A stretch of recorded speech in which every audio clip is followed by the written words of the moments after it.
Mirada Económica. Hola, hola, ¿cómo les va? Bienvenidos a Mirada Económica, media hora dedicada en exclusiva a la información de la economía a través de la pantalla de Canal 24 Horas. En días que hemos tenido muchas noticias, números respecto a lo que está sucediendo, la temperatura de la economía en Chile, lo conocimos hace un par de jornadas, el IMASEC del mes de agosto. A ver, de lo que esperaba el mercado, que esperaba en torno entre un 1, un 2%, muy por debajo. Quizás la noticia positiva dentro de las malas noticias que hemos tenido, sobre todo en materia de empleo, es que el INE entregó cifras de desempleo en Chile y se generaron durante los últimos 12 meses 120.000 empleos. Una buena noticia si tomamos en consideración que también el guarismo del desempleo cayó 3 décimas respecto a la misma época del año pasado, de 8,9 a 8,6% este trimestre junio-agosto. Pero también vamos a revisar la siguiente gráfica. No todo es buena noticia en materia de desempleo, también tenemos estos números que se recogen de la encuesta del INE respecto a cuánto estamos demorando una persona que no tenga trabajo en volver a encontrar empleo, y lamentablemente ese tiempo ha crecido durante el último año, pese a que las cifras de desempleo están un poco mejor. A ver, de 7,3 meses hace un año a 7,6 meses. Vamos con la siguiente gráfica y los vamos desglosando por edad. Las personas, por ejemplo, entre los 35 y los 49 años, ahí hay una caída en la cantidad de tiempo que requieren las personas de esa edad para encontrar trabajo, de 7,9 meses a 6,7. Pero donde está la preocupación, y lo vamos a conversar en minutos con el ministro del Trabajo, Giorgio Bocardo, está en la siguiente gráfica, en la siguiente lámina, que tiene relación con las personas sobre los 50 años. Aquí, sobre todo, el empleo de larga duración, sobre los 12 meses. ¿Cuánto están demorando las personas de 50 o más años en volver a encontrar un empleo?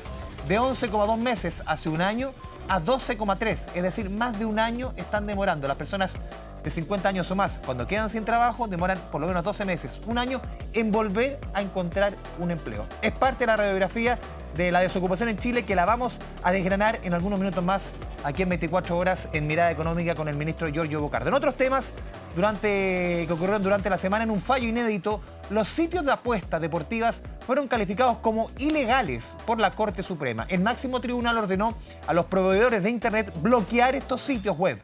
Los casinos online se defienden y exigen ser regulados. Grandes ídolos deportivos, leyendas del fútbol, reconocidos influencers y publicidad en los más destacados campeonatos deportivos. Las casas de apuesta online están en todas partes. Sin embargo, para muchos, esto podría cambiar prontamente.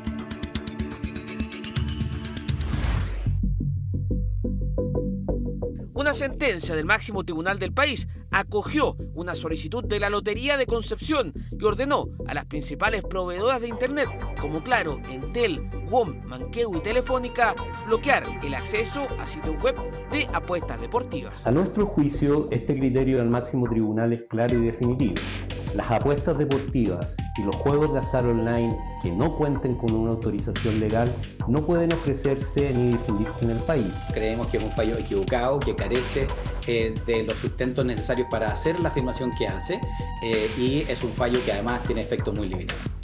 Es el debate que abrió este fallo. Para algunos supone el fin de esta industria. Sin embargo, las empresas se defienden y aseguran no sentirse aludidas, ya que dicen, ni siquiera alegaron en este juicio. Como sea, hoy los únicos autorizados para operar casinos online en Chile son la Lotería de Concepción y la Polla Chilena de Beneficencia.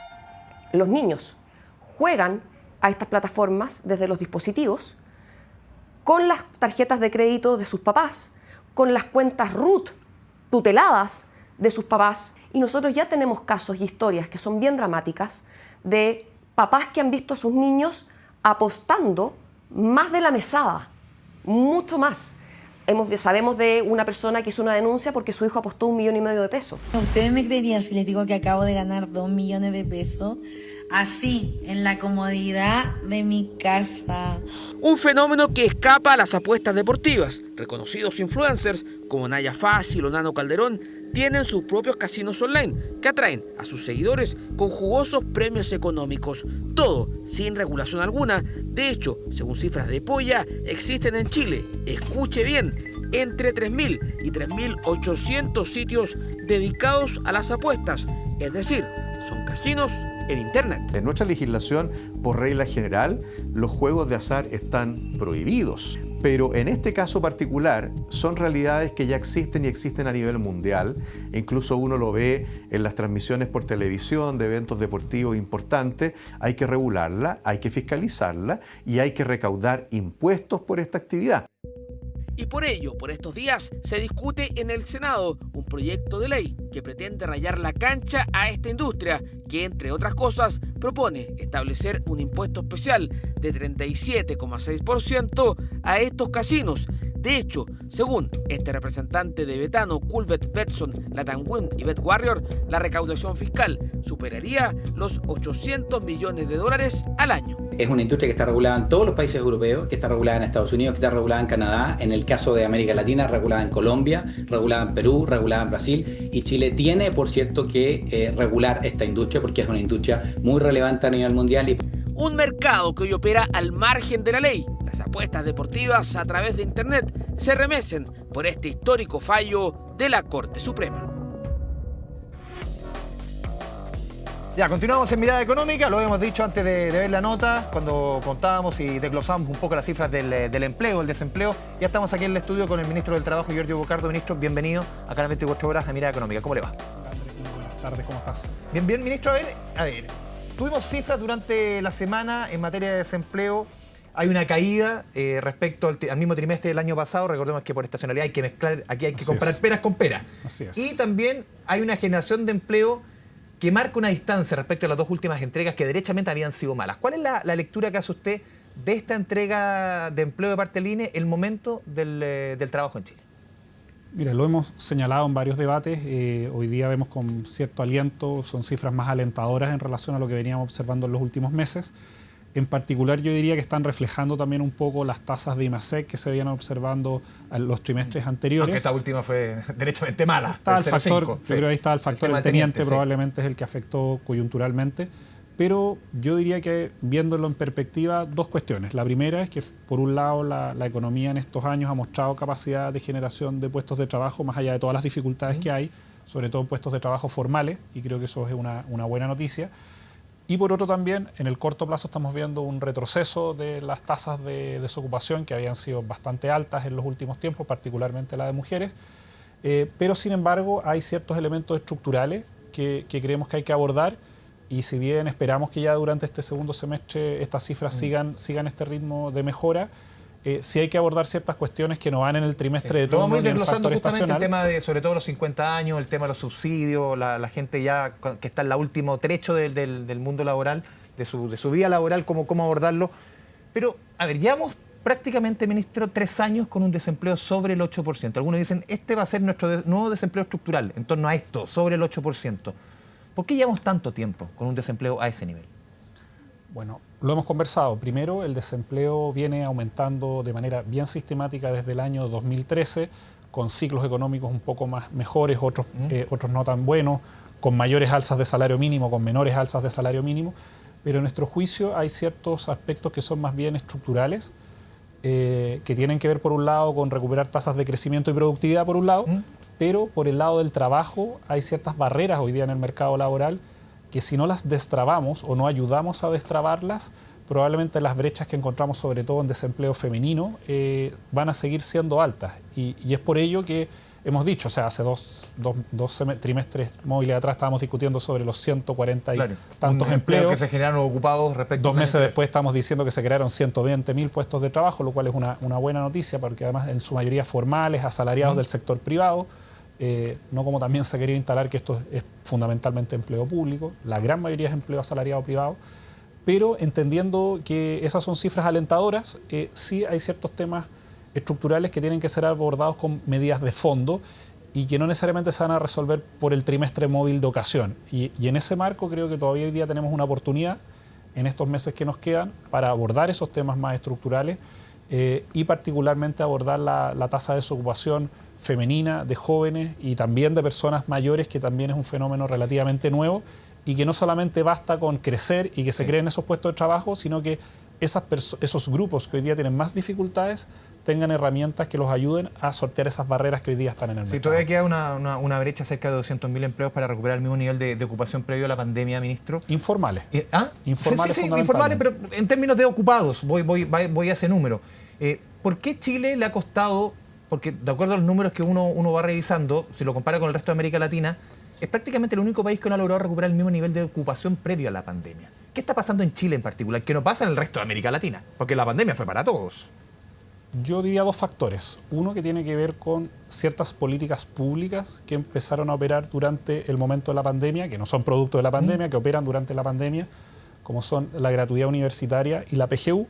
Ambos significaron un retiro de jóvenes y también de personas mayores del mercado laboral por razones de estudio o de jubilación, que además son las que tienen las tasas de informalidad más altas, por lo tanto hay cierta coincidencia entre ese retiro y también cierta menor informalidad laboral, y eso es un factor estructural. Esas personas, ya sea por estudios, no se van a incorporar como jóvenes al mercado laboral, y las personas también mayores por buenas razones no van a volver. Y eso es un elemento específico de Chile.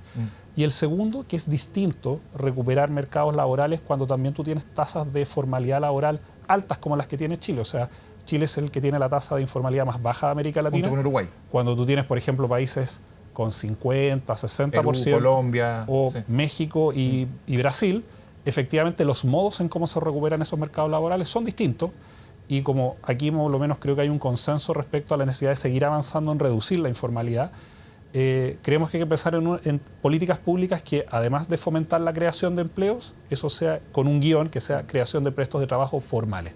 Y hoy día, sobre todo las empresas de menor tamaño, pueden estar teniendo algunas dificultades mayores, y para eso se requieren estos estímulos que estamos tramitando en el Congreso. Chile está en una crisis laboral. Ha sido una discusión, la instaló, lo tuvimos acá también conversando a David Bravo, recordemos, fue quien llevó a cabo la Comisión Bravo, reforma respecto al tema previsional, ha estudiado el tema laboral durante muchos años en nuestro país, entrega encuestas periódicamente, y él viene hace rato empujando el tema de que aquí en Chile hay una crisis laboral que el gobierno, no sé si no quiere abordar, pero que no ve, dice él.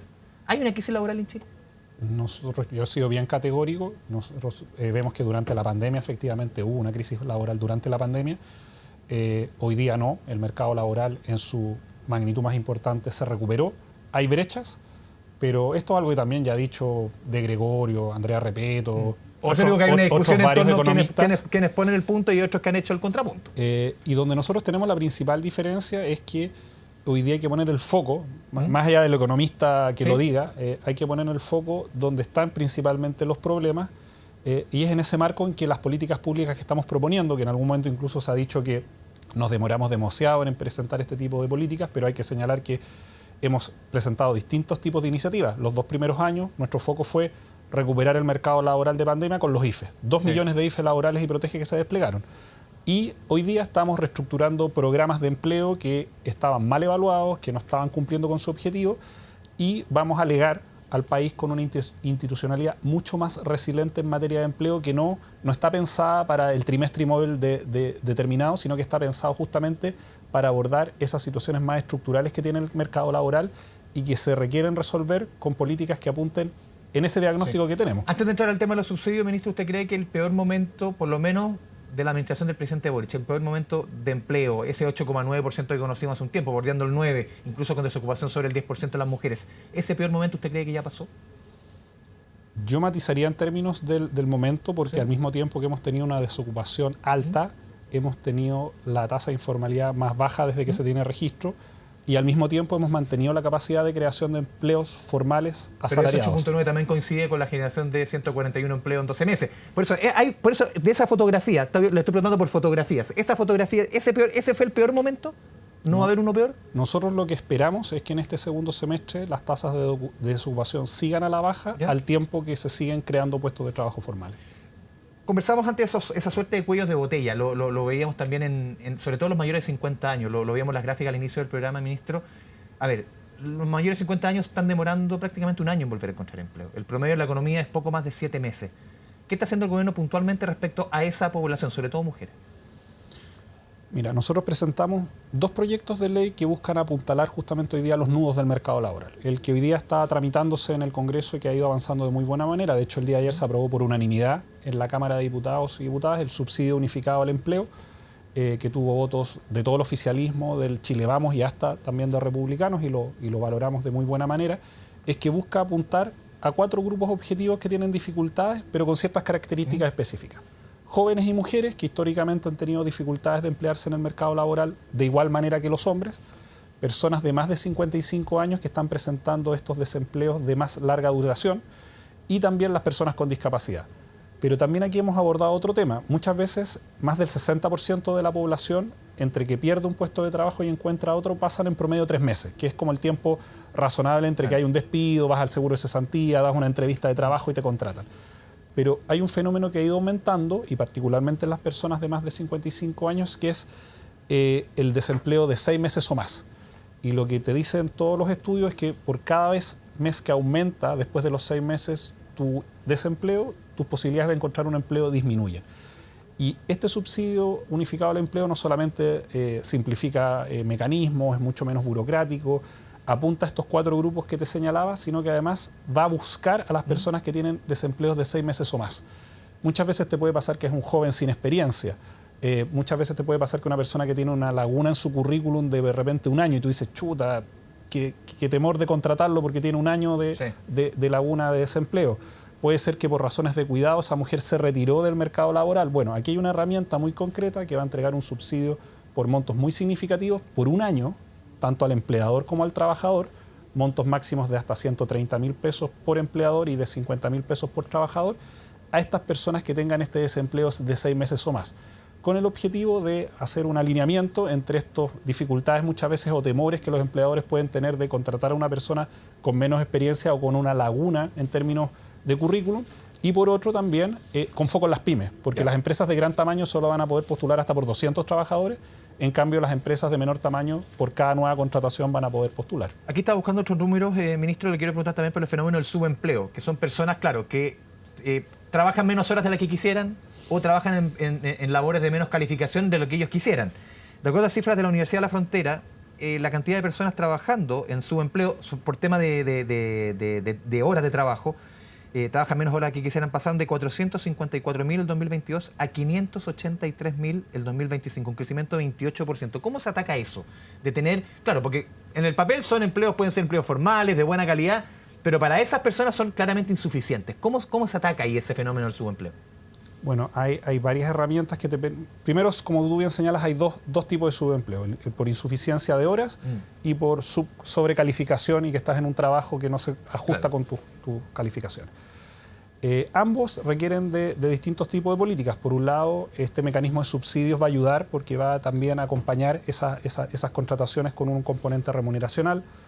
Las políticas de salario mínimo son bien efectivas en términos también de ir elevando el valor hora y con ello también, sobre todo en los salarios más bajos, ir acompañando esos procesos. Pero también algo que es muy, muy importante también, en algunos casos estas insuficiencias de horas se producen porque los contratos son de menos horas, pero también muchas veces pasa que hay un desajuste entre los tiempos de cuidados y los tiempos de trabajo, sobre todo muchas mujeres que tienen que aceptar estas jornadas parciales, aunque les necesitarían trabajar jornadas completas, básicamente porque tienen dificultades en responsabilidades de cuidado. Y para eso hay otro proyecto que para nosotros es fundamental y que tiene efectos económicos muy importantes, es destrabar el proyecto que amplía el derecho a salacuna a las mujeres trabajadoras, eliminar estas barreras de las 20 mujeres por empresa para cumplir el derecho. 7 años en el Congreso. Creemos que efectivamente esto tiene que avanzar. El efecto que tiene, y esto lo hemos conversado otras veces, por cada punto adicional de participación laboral de mujeres en el mercado laboral, la economía crece un 0,4%. Hay muchos que dicen que es insuficiente el subsidio, que se entrega a partir del eventual descuento al empleador. Dicen que debería ser más porque no alcanza a cubrir. Mira, el día viernes, mañana, vamos a presentar un conjunto de indicaciones a propósito de la discusión que tuvimos. Y efectivamente estamos evaluando hacer mejoras al proyecto original justamente para que la herramienta permita cumplir este objetivo. Mañana las vamos a dar a conocer, obviamente, pero esperamos responder un poco a esas críticas que han habido respecto a los montos de la cotización, del valor estándar de esa laguna, porque como te decía, no solamente porque esto es una razón de justicia social para eliminar brechas de participación y también de salarios, las brechas salariales, pero también porque con tasa de participación laboral por sobre el 70% de hombres, cuando la economía, y así lo esperamos, empieza a recuperar los ritmos de crecimiento, todos los aumentos adicionales van a venir mayoritariamente del mercado laboral femenino. Y si existen las barreras de cuidados que finalmente hacen que las mujeres no puedan compatibilizar esas funciones, además que es un proyecto que fomenta la corresponsabilidad, igual vamos a seguir teniendo brechas. Entonces, creo que como país no podemos seguir esperando. Son dos proyectos que al menos han declarado todos los actores que están de acuerdo con avanzar en estos objetivos, y lo que hemos planteado como gobierno es que aprovechemos estos meses que nos quedan de gobierno para avanzar, porque a nuestro juicio estas herramientas se las querría cualquier gobierno el próximo año y no partir el próximo año recién volviendo a las tramitaciones, y en ese sentido nuestro foco va a estar puesto en esto: subsidio unificado al empleo y sala cuna para Chile. Ministro, vamos a ir a la pausa aquí en Mirada Económica y volvemos con más temas de empleo aquí en el Canal 24 Horas.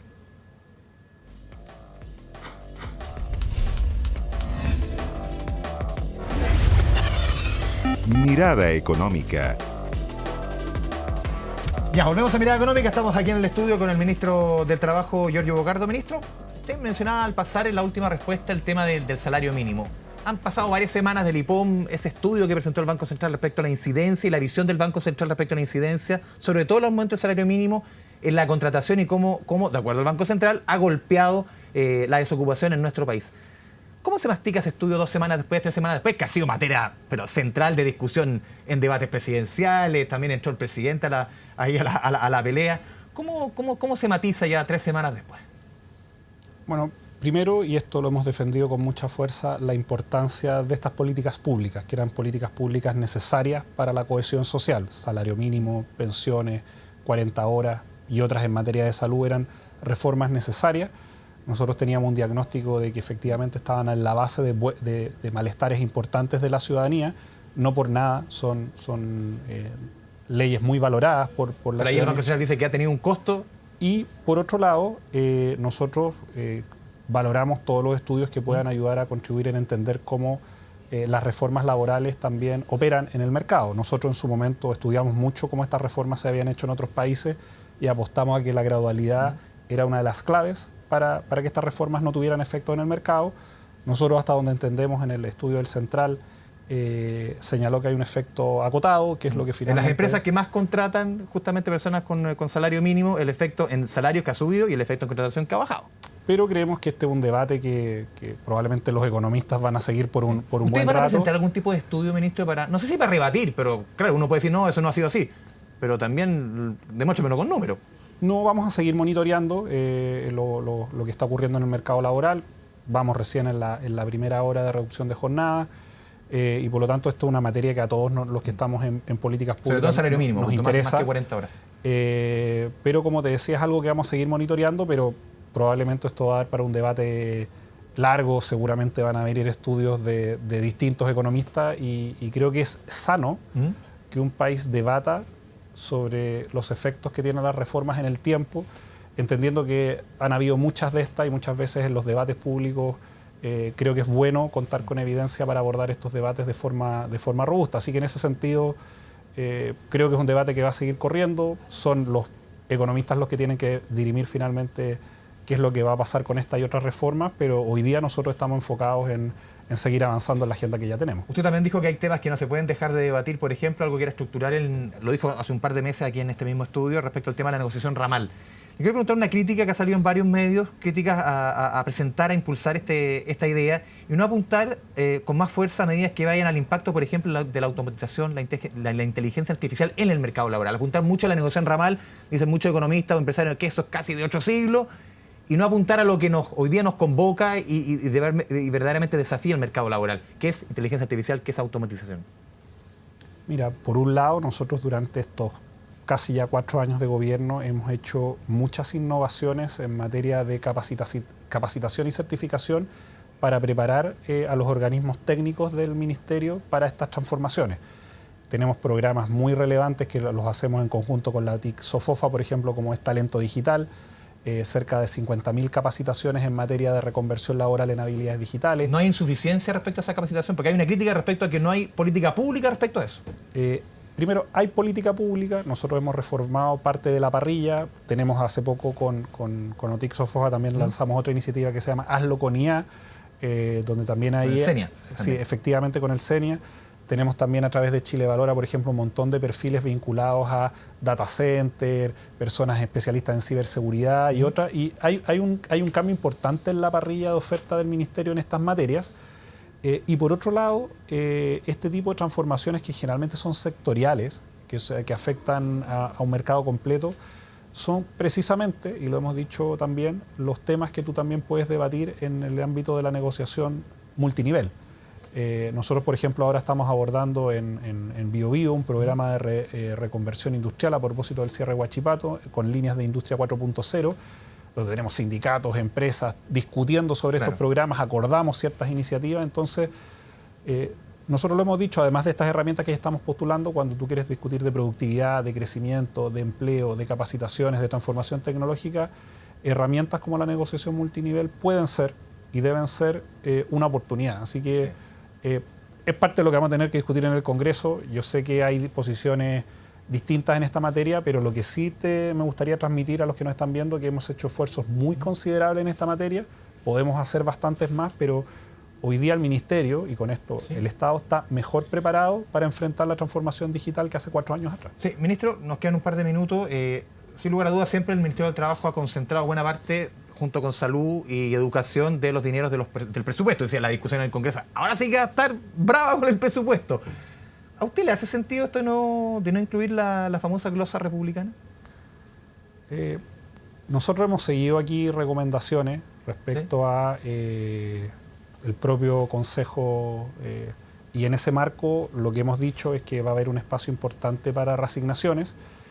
Lo explicó el ministro Grau hace un par de días respecto a que no solamente está el tema de los montos. No es la magnitud que propuso el Consejo, sino que bastante más acotada. Pero una cosa es discutir sobre los montos que tú puedes reasignar, pero también en la medida que uno fija esas reasignaciones en el presupuesto anterior, porque para dejar un espacio tú tienes que definir qué no vas a impulsar en el presupuesto, y esa decisión se la vamos a dejar al gobierno que viene. Es parte del debate que tenemos que dar en el Congreso. Pero no me gustaría dejar de hoy día de señalar además que particularmente en la partida de trabajo... ¿Cuáles son las prioridades? Va a estar garantizado todo el presupuesto para los beneficios de la reforma de pensiones, particularmente de PGU y Pilar Solidario. También... Hoy día todos aman la PGU. Creo que importante, es una base, me parece bien que se vayan reconociendo los pilares que contribuyen a la seguridad social. También hay algunos avances en materia también de los organismos certificadores. Vamos a fortalecer ciertas capacidades de la Dirección del Trabajo en materia de fiscalización, así que tenemos varios elementos para destacar. Vamos a estar la próxima semana defendiendo el presupuesto de la cartera, pero transmitirle a la ciudadanía que esto es algo bien importante, que todos los beneficios de la reforma de pensiones que fueron aprobados por una amplia mayoría están garantizados en el presupuesto 2026. Por último, ministro, cuando desde las campañas, obviamente dentro del avatar político y el fragor de la discusión presidencial, nos ha dicho, sobre todo desde la oposición, este es el gobierno del desempleo. ¿Qué responde el ministro del Trabajo? Este es un gobierno que logró recuperar el mercado laboral formal de quizás la crisis de empleo, esta sí, no la que se ha señalado en los últimos meses, la mayor crisis de empleo que probablemente tengamos registro, que fue durante la pandemia. Tomamos medidas, algunas que ya venían del gobierno anterior, otras que realizamos durante nuestro gobierno, y ese mercado laboral se recuperó con fuerza, más allá de las dificultades que hay en el contexto internacional y en los elementos más estructurales. Y en segundo lugar, a partir de estas reformas que esperamos que se aprueben y donde esperamos que también la oposición demuestre que donde estamos de acuerdo al menos en lo que decimos, que eso se plasme también en los proyectos de ley, vamos a alegar una mejor institucionalidad en materia laboral para los próximos años. Ministro Giorgio Bocardo, como siempre un placer tenerlo aquí en Canal 24 Horas en Mirada Económica. Que le vaya bien. No, muchas gracias, Andrés, muchas gracias también por el espacio aquí siempre en TVN. Ya, vamos cerrando aquí Mirada Económica, media hora dedicada en exclusiva a la información de la economía a través de la pantalla de Canal 24 Horas. Nos vemos en un próximo capítulo. Chao, chao.